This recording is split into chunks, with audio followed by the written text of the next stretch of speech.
मसूरी से करीब 30 किलोमीटर दूर जौनपुर लखवाड़ बाढ़ प्रभावित काश्तकार संयुक्त संघर्ष मोर्चा के बैनर तले जौनपुर, आपको बता दें, जौनसार क्षेत्र के लखवाड़ बांध परियोजना से प्रभावित करीब 32 गांवों में ग्रामीणों और काश्तकारों ने बुधवार को परियोजना स्थल के पास विरोध प्रदर्शन किया।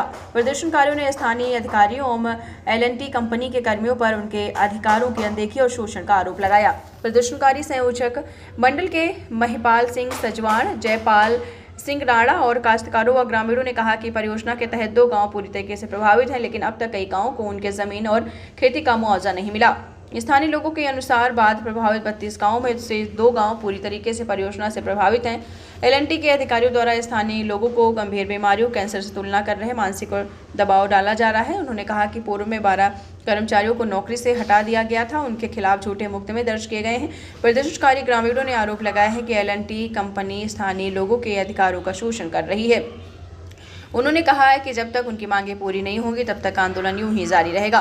उत्तराखंड स्वाभिमान मोर्चा के अध्यक्ष बॉबी पवार ने कहा कि परियोजना के तहत स्थानीय लोगों और काश्तकारों के अधिकारों का हनन किया जा रहा है। उन्होंने चेतावनी दी है कि अगर स्थानीय प्रतिनिधि मांगों को समय पर पूरा नहीं करते तो आंदोलन और तेज किया जाएगा। रोजगार हमने मजदूरी करी, दिहाड़ी करी, अपने बच्चों को लिखाए पढ़ाए, हर हमारे बच्चे बेरोजगार घूम रहे, बाहर के भर्तियाँ करा रहे, बाहर के बच्चे यहाँ भर्ती करा रहे, हमारे बच्चे रोडों में घूम रहे। क्यों, हमें क्यों नहीं दे रहे सरकार? हमने क्या खाया सरकार का? सरकार को हमें देखो, हमारा गांव देखो, पहले हमारा गांव जा रहा है, कहाँ जाना हमने गांव से? हमारे अड़दादा फड़दादा की ज़मीन है और हमें यहाँ भूखे मरेंगे, प्यासे मरेंगे, कौन देंगे हमें? सरकार इस बात की जिम्मेदार है, सरकार को उठानी चाहिए, आवाज़ उठानी चाहिए। बड़ा दुर्भाग्य है कि आज यहाँ पर 6 दिन से लगातार स्थानीय जो लोग हैं, जो बांध बनना है उससे प्रभावित जो लोग हैं, वो आंदोलनरत है और सरकार की तरफ से अभी तक भी कोई ऐसा संदेश नहीं मिला है या कोई भी ऐसी चीज़ नहीं हुई है जिससे कि इन्हें आश्वस्त ये हो सके कि इनकी मांगों को मान लिया जाए। परंतु मैं चेताना चाहूँगा उत्तराखंड सरकार को कि ये स्थानीय स्तर पर स्थानीय लोगों का जो ये आंदोलन चल रहा है, ये यहाँ के हक हकूक़ों के लिए, यहाँ के रोज़गार के लिए, स्थानीय लोगों को प्राथमिकता देने के लिए, यहाँ तमाम प्रकार की जो व्यवस्थाएँ हो रही है उसमें हर चीज़ में स्थानीय लोगों को प्राथमिकता देने के लिए है। और उत्तराखंड सरकार, मुझे लगता है कि क्यों इस पर मौन है। आज जिस प्रकार से यहाँ पर बड़ी मात्रा में मातृशक्ति और युवा साथी और तमाम आंदोलनकारी लोग हैं, तो इनका सिर्फ ये मानना है कि यहाँ पर जिस प्रकार से जो इनकी 22 सूत्रीय मांगे हैं, उन मांगों को कहीं ना कहीं मान लिया जाए, तब जाकर इसके कार्य किया जाए। परंतु दुर्भाग्य ये है कि 70% कार्य पूर्ण हो चुका है। अभी तक कुछ गाँवों को विस्थापित करना था, उन गाँवों का विस्थापन नहीं हो पाया। यहाँ पर जिस प्रकार से स्थानीय लोगों को रोज़गार देने की बात हुई थी और अभी आंकड़े अगर आ रहे हैं तो कह रहे हैं कि 4% लोगों को यहाँ पर रोज़गार मिला है। तो मैं कहना चाहूँगा कि रोज़गार पर पहला अधिकार स्थानीय युवाओं का है। यहाँ पर जिस प्रकार का जो डैमेज हुआ है पूरा पहाड़ से लेकर, और जो भविष्य में यहाँ पर जो इतना बड़ा डैम बनने वाला है, उससे जो प्रभावित लोग होंगे वो कहाँ जाएंगे? पर स्थानीय जो जनप्रतिनिधि है वो विधायक के रूप में हो, इसको प्राथमिकता लेते हुए इसे विधानसभा के अंदर इस प्रश्न को रखें, नहीं तो हमारे द्वारा, आम जनता द्वारा ये बड़ा आंदोलन खड़ा किया जाएगा।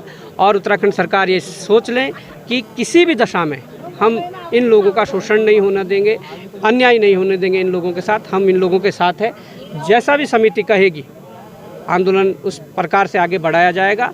और ज़रूरत पड़ने पर अगर सरकार स्टैंड नहीं लेती है तो हम अपना स्टैंड लेंगे। देखिए, आज ये धरना प्रदर्शन का 6वां दिन है और अभी तक सरकार की तरफ से कुछ भी इस तरह की कोई पहल नहीं हो रही है कि जो यहाँ के काश्तकारों की समस्याओं का समाधान हो। सरकार हमारे साथ सौतेला व्यवहार कर रही है और बहुत अन्याय कर रही है। यदि सरकार की यही मंशा रही तो हम लोग, हमारा अगला कदम बहुत ही उग्र प्रदर्शन होगा। हम लोग जो है, जो NH है, NH को जाम करेंगे। आप देख रहे हैं यहाँ पर जो हमारे क्षेत्र के जो काश्तकार है, महिलाएं हैं, यहाँ पर बड़ी तादाद में यहाँ पर उपस्थित हैं, लेकिन सरकार जो है इनकी बात को, हमारी 22 सूत्रीय मांगों पर कुछ भी विचार नहीं कर रही है। यदि सरकार हमारे साथ वार्ता नहीं करती है तो हमारा अगला कदम, हम जो है NH को जो जाम करेंगे, जो 4 धाम की जो यात्राएं हैं वो बाधित होंगी। और जो यहाँ से जो पंपिंग योजना जो मसूरी जा रही, बहुत सारी पंपिंग योजना जो है यमुना से मसूरी जा रही है, कहीं अन्य जगह जा रही, हम उनको बंद करवाएंगे। हमारे साथ पिछले 40 सालों से जो है हमारा जो ये जो लखवाड़ बांध की जो समस्याएं हैं यहाँ के काश्तकार झेलते आ रहे हैं। यहाँ पर अभी तक दो कंपनियों ने यहाँ पर काम किया है। 40 साल पहले जेपी कंपनी आई थी, उन्होंने कौड़ियों के दाम हमारे काश्तकारों को करीबन 60-70% जो है जो मुआवजा है वो पहले दे चुके हैं, और कौड़ियों के दाम जो है इन्होंने मुआवजा दिया है। 2 ग्राम पंचायत रणोगी और कूणा ये जो है उनका विस्थापन अभी तक नहीं हुआ है। ये हमारे लिए एक बहुत बड़ी गंभीर बात है कि उत्तराखंड सरकार का ये जो लखवाड़ बांध है ये ड्रीम प्रोजेक्ट है उत्तराखंड सरकार और भारत सरकार का, लेकिन हमारी जो मांगे हैं सरकार जो है उन पर बिल्कुल भी सुनवाई नहीं कर रही है।